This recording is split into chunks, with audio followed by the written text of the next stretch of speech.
Bago po natin simulan ang ating video, nais ko munang magpaabot ng taos-pusong pasasalamat sa inyong walang sawang suporta sa ating YouTube channel. Umupo siya sa isang bato sa tabi nito at tinanong kung paano siya nito pipigilan. Tinanong naman ni Shiwal, kung hindi ka namin kayang talunin sa kama, ano pa ba ang pwede naming ialok? Kinuha niya ang dalawang daga sa harapan niya at hindi nagsalita. Tiningnan niya ito na may bahagyang ngiti at tinanong kung sigurado ba siya sa kakayahan niya. Sagot ni Shiwal, hindi ko alam kung saan mo natutunan ang sining ng pag-ibig, pero kahit marunong ka ng martial arts, mahirap pa ring talunin ako.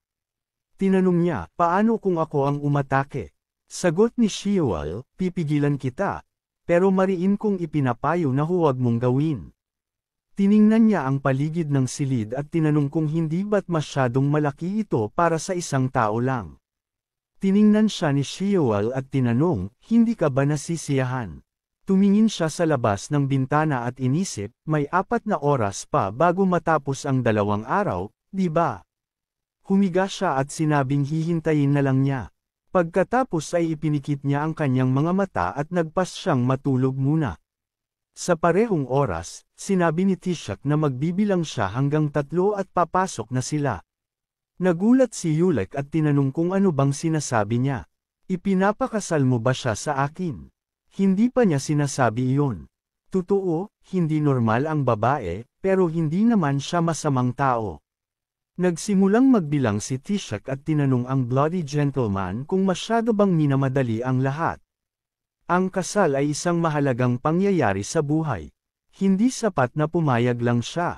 Dapat may paggalang. Galit na galit si Hami sa nangyayari at malakas na tinanong, ano bang pinagsasabi niya? Lumingon si Yulek sa kanya at sinabing manahimik na lang siya. Nagpatuloy sa pagbibilang si Tika na may galit sa mukha. Nag-aalala si Yulek, lumingon at sinabing hindi niya ito kayang gawin. Humingi siya ng paumanhin, pero kailangan pa ring mamatay ang babae. Natapos ang pagbibilang, at sa sandaling iyon, dumating ang isang malaking pangkat. Isa sa kanila ang malakas na nagsabi, narito na kami. Nagulat si Yulek nang makita ang Forbidden Squad at tinanong, dumating din ba kayo para patayin siya? Malakas na sinabi ni Baron, dumating kami para iligtas siya. Tiningnan siya ni Yulek at tinanong, nakipaglaban na ba kayo sa ibang lugar? Bakit ganyan na kayo kadugo? Ang babagsak naman ang itsura nila. Medyo naiinis siya dahil dito at naisip kung sino ba sa tingin nila ang tumalo sa kanila ng ganon. Ilang sandali pa mula nang makarating sila sa lugar na iyon at tinanong ni Taishek, sila ba ang mga bisitang hinihintay natin? Una niyang ginawa ay alisin ang kanilang mga armas. Sinubukan nilang ipaliwanag ang lahat sa kanya, pero wala na silang oras, tinalo niya silang lahat agad-agad. Pagkatapos ay pumasok siya sa loob at sinabing maghintay sila. Beer naman ay naisip na sana umalis na sila noon pa. Mas mainam sana kung ginamit na lang nila ang natitirang lakas para makatakas papunta sa palasyo ng panlibutang kayamanan at iulat ang sitwasyon. Pero, curious siyang malaman kung sino ba talaga ang taong iyon. At nakita niya ang lahat. Isipin mo na lang, tinalo niya ang 3 merciless steel demons na may pinakamataas na antas ng kultibasyon ng napakadali. Ang nag-iisang may kakayahang gawin iyon ay ang pinuno ng Supreme Demon Squad, si Mungbake, pero tiyak na makikilala niya ito kung siya nga iyon. Ang dating komandante ng Heavenly Demon Squad, si Mung, ay nagbalik. Ang mga taong sumusuporta sa batang pinuno ay mula sa Mung Palace. Ngunit narinig niya noon na naging baldado ito at kung paano man ay nakabalik. Hindi ito ang tamang panahon para maging padalos-dalos. Kailangan na nilang makaalis agad. Naramdaman niya ang napakalakas na aura nito, kinabahan siya at inisip na mamamatay na siya. Kahit gumalaw siya ng kaunti lang, baka ikamete na niya. Sa sandaling iyon, tinanong ni Tishak, kaya sila dumating ay para iligtas sila. Napaka hindi inaasahan. Baka may nakain lang silang masama, aniya. Sabi ni Byrne, nag-aalala sila na baka nasa panganib ang batang pinuno. Tinanong ni Yulek, alam na ba nila agad na maaaring mapahamak siya? Napansin ni Tashak ang pag-aalala nito, nilagay ang kamay sa balikat niya at tinanong, bakit ka natatakot? Humingi siya ng tawad at sinabing hindi siya natatakot. Wala namang nangyaring ganon. Lalo siyang kinabahan ng sabihin, tingnan mo ako. Kilala mo kung sino ako, hindi ba? Nagsimulang maglabas ng enerhiya si Tashak at sinabing sagutin siya. Labis ang takot ni Bon, tumungo siya at sinabing hindi niya ito kilala. Hinawakan pa rin niya ang balikat nito at tinanong, totoo ba yan? Muli niyang tatanungin, mag-isip ka ng mabuti bago sumagot. Kilala mo ba talaga ako? Tumingin si Bon sa lupa na may sobrang tense yung ekspresyon at inisip, ito ay isang trahedya. Ano nga ba ang Supreme Demon Squad? Isang grupo ng mga mandirigmang may pinakamataas na antas ng kultibasyon na tagapagtanggol ng pinuno ng kulto at may karapatang pumatay ng kahit sino sa loob ng kulto. Bawat miyembro ng grupo ay isang mandirigma na nasa pinakamataas na level, habang ang kanilang pinuno ay may pinakamataas na antas ng kasanayan sa buong kulto, lalo na siya, ang dating leader. Kahit ilang araw siyang makipaglaban, hindi nauubos ang enerhiya niya. Sobrang lupit niya at palaging malinaw kung sino ang gusto at ayaw niya. Isinasaalang-alang din ang sulat na ipinadala niya sa batang pinuno, na pagdesisyonan ni Bon na sabihin, oo, kilala ko siya. Pagkarinig noon, pinaikot ni Tashak ang kamao niyang may enerhiya at sinabing, kung ganon, mamatay ka na lang. Lalo siyang natakot at sumigaw, wala akong alam. Kalimutan na lang natin ito. Ipinapangako ko, hanggang sa 3 henerasyon ng angkan ko, o magiging aso ako. Itinaas ni Tashak ang kanyang kamay, pinisil ang kamao, at iniangat sa ere ang buong grupo. Natakot si Bian at sinabing isa lamang siyang ordinaryong tao, hindi siya kabilang sa kahit anong pangkat. Tiningnan siya ni Tashak na may seryosong ekspresyon at tinanong, naiintindihan mo ba ako? Malakas na sumagot si Bian, oo. Tiyak na matatandaan ko ito. Pagkarinig noon, binitawan niya sila at bumagsak sila sa lupa. Lumingon siya na may nakakatakot na seryosong ekspresyon. Nang makita ni Hami ang tingin niya, labis siyang nag-alala. Itinutok ni Tashak ang kanyang mga daliri kay Hami at sinabing dapat siyang arestuhin at siya mismo ang pupunta sa batang pinuno. Agad siyang nilapitan ng mga miyembro ng grupo, tinalian siya, at malakas siyang sumigaw, bitawan niyo ako. Ngunit si Baron, na may seryosong mukha, ay inutusan ang kanyang grupo na ilabas siya mula sa palasyo. Sinabi ni Tik na gagawa sila ng kaunting pagsasaayos at magiging kapaki-pakinabang pa rin ito. Sa parehong oras, nagising si Jagak, tumingin sa malayo na may bahagyang ngiti, at inisip, nandito pa rin pala siya. Tumayo siya at sinabing, mukhang dalawang. Lumipas na pala ang 2 araw. Sabi ni Shio na maaari na siyang umalis. Ngunit sinabi niya na may mahinahong ekspresyon na may kailangan pa siyang tapusin dito. Tinanong siya ni Shio kung pinipilit pa rin niya ito. Sinabihan na siya noon pa man na hindi siya makakadaan sa kanya. Tinawag niya ito sa pangalan at tinanong kung bakit niya binigyan ng 2 araw. Nahirapan siyang sagutin ang tanong na ito kaya't sinabi ng bida na tatanungin niya ito sa ibang paraan. Alam ba niya kung bakit siya naghintay sa loob ng 2 araw? Medyo nagulat si Shio at tinanong si batang pinuno kung siya ba ay talagang naghihintay sa kanya. Nakakagulat daw iyon. Bigla siyang tumayo mula sa batong inuupuan niya na. Siyang ikinabahala ni Shio. Agad siyang kumuha ng sandata at tumayo sa panglaban na posisyon. Tiningnan siya ng bida ng may kalmadong ekspresyon at tinawag siya sa pangalan. Bigla na lang may sumabog sa likod niya, nagdulot ng makapal na alikabok na siyang lubos na ikinagulat ni Shio. Naging seryoso ang mukha niya at sinabi niyang isang pastahan ang iniaalok niya. Nang lumino ang alikabok, nakita niya si Tashak sa likod nito, hawak-hawak si Hami na nakatali. Tinawag siya ni Hami ng malakas habang may luha at takot sa boses. Lubos na nabigla si Shio sa nakita at malakas na tinanong ang batang pinuno kung paano niya nagawa ito. Tiningnan siya ng batang pinuno nang may nakakatakot na ekspresyon at sinabi, kung sino man ang gagalaw, mamamatay. Ibinagsak ni Tishak si Hami sa lupa, at ang dugo ng mga napatay niyang kalaban ay tumutulo pa sa kanyang mga kamao, agad itong napansin ni Shio. Napansin din ito ni Jagat at sa kanyang isipan ay tinanong, hindi niya naman siguro pinatay silang lahat, di ba? Sinagot ito ni Tishak sa isip din, isa lang ang pinatay ko. Wala nang iba. Sinabi pa niya kung dapat ba siyang purihin sa ginawa niya. Sinabi niyang ginawa niya ang lahat ng makakaya niya. Malakas na tinawag siya ni Shio, may halong pag-aalala sa boses, at tinanong kung ano ba talaga ang ginagawa nila. Lumapit siya at tinanong, hindi mo ba alam? Ngumiti siya ng malapad at nakakatakot at sinabi, ito ang pastahan. Sumigaw si Shio, sa kasong yun, natalo ka. Hindi ba't ikaw ang unang gumalaw? Tiningnan siya ng kalmado ng bida at tinanong, ano ngayon? Gusto niya siyang mamatay. Tinawag niya ang dugong Ginoo ng mahinahon, at agad itong tumugon.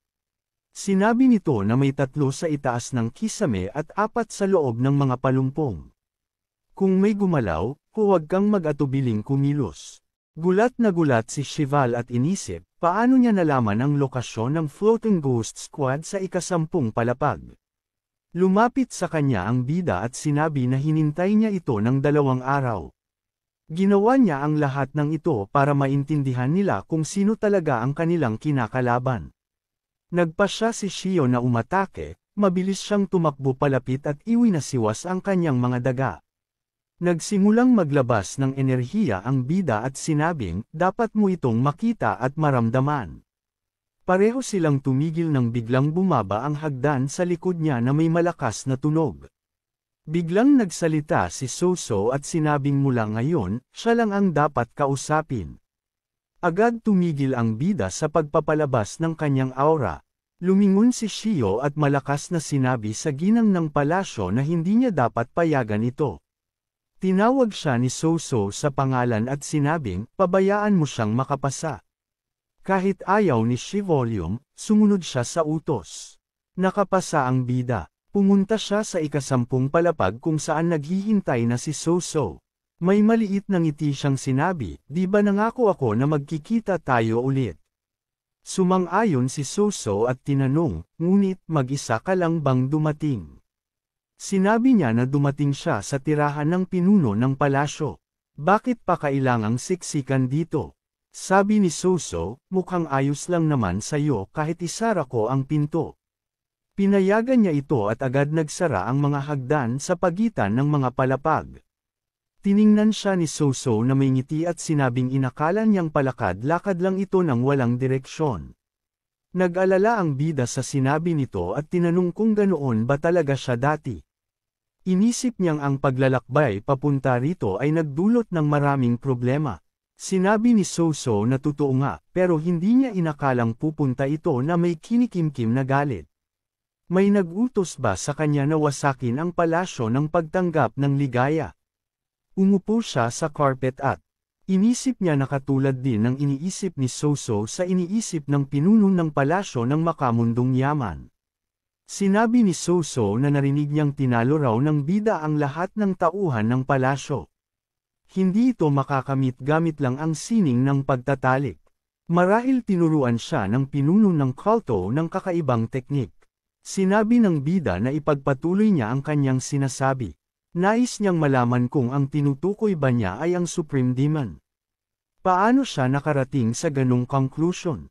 Sabi ni Soso na noong unay inakala niyang inatake sila ng bida sa tulong ng mga daga mula sa palasyo ng makamundong yaman, lalo na't naging kakaiba ang kilos nito matapos ang mga pangyayari sa Moon Spring Pavilion.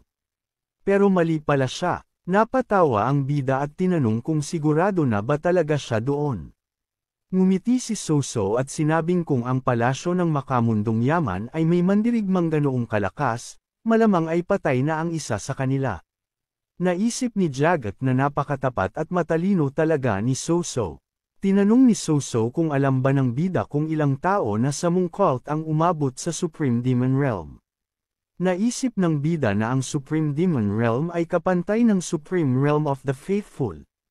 Sa gitnang kapatagan, Alam ng lahat na May 10th Supreme World Masters at 3 Supreme Ones na umabot sa pinakamataas na antas ng cultivation. Kapag isinama pa ang 5 Border Emperors, hindi lalampas sa 20 katao ang kabuuan. Ngunit sinabi ni Soso na mayroong 8. At dahil siya ang pinakahuling nakaabot sa antas na ito, malamang ay mas tama ang kanyang tala, hindi ba? Ipinunto niya na ang kabuuang bilang ng Orthodox, Non-Orthodox, at Border Masters ay kalahati lang ng kabuuang bilang ng mga Supreme Cultivation Realm Masters ng mong cult. Kahit sa antas pa lang ng Supreme Cultivation, ang mga Orthodox at Non-Orthodox ay parang mga insekto lang na takot kumilos. May mahigit 20 mandirigmang nasa Supreme Cultivation Realm ang mong cult. At higit 10 na ang umabot sa antas ng Supreme Evolution Realm, o tinatawag ring Immortal Ascent Level. Walang ibang mas malakas pa sa mong cult. Pero ngayon, naging 9 na ang bilang ng mga ito dahil may bagong miyembro na dumating. Sinabi ng bida na hindi niya inaasahan na makakaabot si Soso sa Supreme Demonic Realm. Isa itong magandang balita para sa mong cult, hindi ba? Ngunit sabi ni Soso, pasensya na, pero masama itong balita para sa'yo. Sinabi ng bida na dahil matagal na rin silang hindi nagkikita, baka pwede silang mag-usap pa. Tinanong ni Soso kung pwede ba nilang ipagpatuloy ang naudlot nilang pag-uusap. Dinala mo ang isang mandirigma na kagaya niyon dito. Kami talaga ang pakay mo mula't simula, hindi ba? Sumagot ang bida na sila naman ang nagsimulan ng lahat ng ito. Nagulat si Soso sa sagot niya. Hindi ako makapaniwalang may lakas ka pa ng loob na magsinungaling sa ganitong pagkakataon. Huwag mong sabihing naniniwala kang maniniwala ako sa kalokohang yan. Nadismaya siya. Nagulat ang bida at inisip, talaga bang naniniwala siyang ako ang nanakit kay Hami? Anong klaseng chismis ito? Para itong gawa ni Chuno. Sinabi niyang malalaman niya ito pag nakita niya mismo. Ngayon, ako naman ang magtatanong. Tinanong niya kung bakit inakala ni Soso na tinuruan siya ng cult leader ng sining ng pagnanasa. Nagulat si Soso sa tanong na iyon. Pagkatapos ay nagtawanan siya ng malakas. Nang hamupa ang tawa, tinanong niya, nawala ba ang alaala mo sa loob ng Greater Demon Corridor? Sa totoo lang, iyon lang ang naiisip niyang paliwanag, lalo na't ang cult leader rin ang nagdala sa kanya rito. At hindi lang iyon, ayon sa pagkakaalam niya, ang cult leader rin ang nag-utos na ipadala siya sa Greater Demon Corridor. Naalala ng bida na si Chuno ay parang nabubuhay sa layaw sa palasyo ng pagtanggap ng ligaya. Nang makita ito ng cult leader, iniutos niya na ipadala ito sa Greater Demon Corridor upang magbago. Doon siya namatay, at doon siya muling isinilang sa katawang ito. At iyon din ang panahon ng iniwan ng cult leader ang palasyo. Tinanong niya si Soso, nang may nakakatakot na ekspresyon, wala ka bang ibang hinala? Halimbawa, na baka na-master ko ang Ultimate Demon Art. Tinuwanan siya ni Soso at tinanong, anong klaseng katawa-tawang biro yan? Sinagot siya ng bida ng kalmado, mukhang sigurado ka talaga dyan. Naisip niya kung gaano ba talaga siya kawalang talento. Sabi ni Soso, halata naman daw.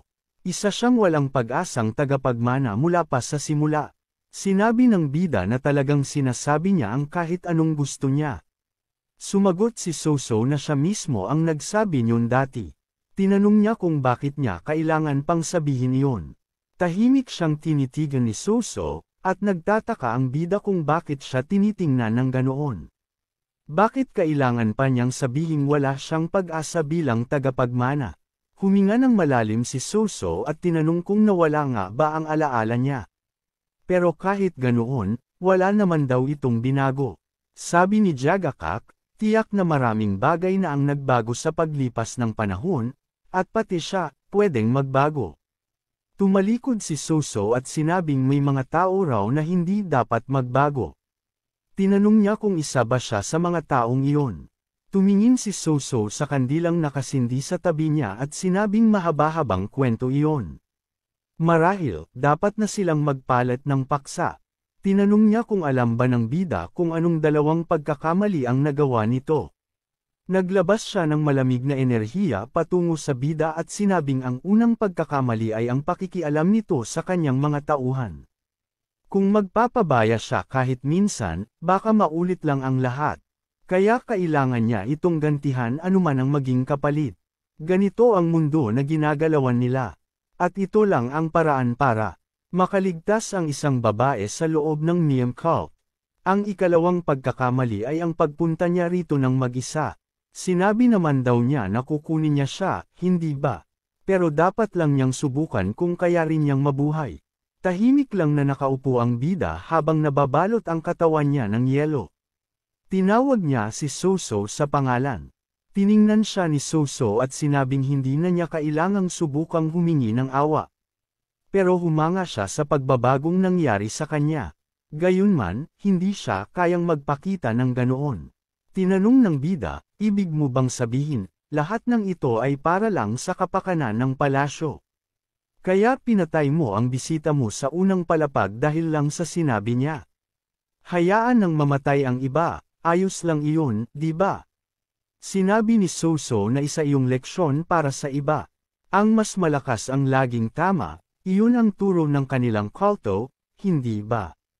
Nanggigil ang bida at sinabing dahil sa mga aral na iyon kaya maraming tao ang namatay, at magpapatuloy pa iyon. Sumeryoso si Soso at sinabing hindi pangkaraniwan ang mga sinasabi niya. Nagpakawala siya ng bagzo ng enerhiya at sinabing oras na para simulan ito.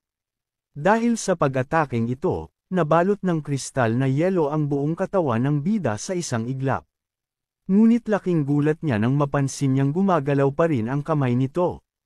Ang Yin Ice Demon Art, isang bersyon ng Supreme Demon Art para sa mga babae. Kaya malakas ang ugnayan ng mga dalagang gumagamit nito sa kanilang master. Isa itong sining ng pakikidigma na nilikha para sa kanilang Supreme Demon Master. Binasag ng bida ang kristal ng yelo gamit ang isang matinding liwanag, at lumipad sa paligid ang mga tipak ng yelo. Nagulat si Soso nang makita siyang tumayo sa harapan niya habang bumabalot sa kanya ang malakas na aura.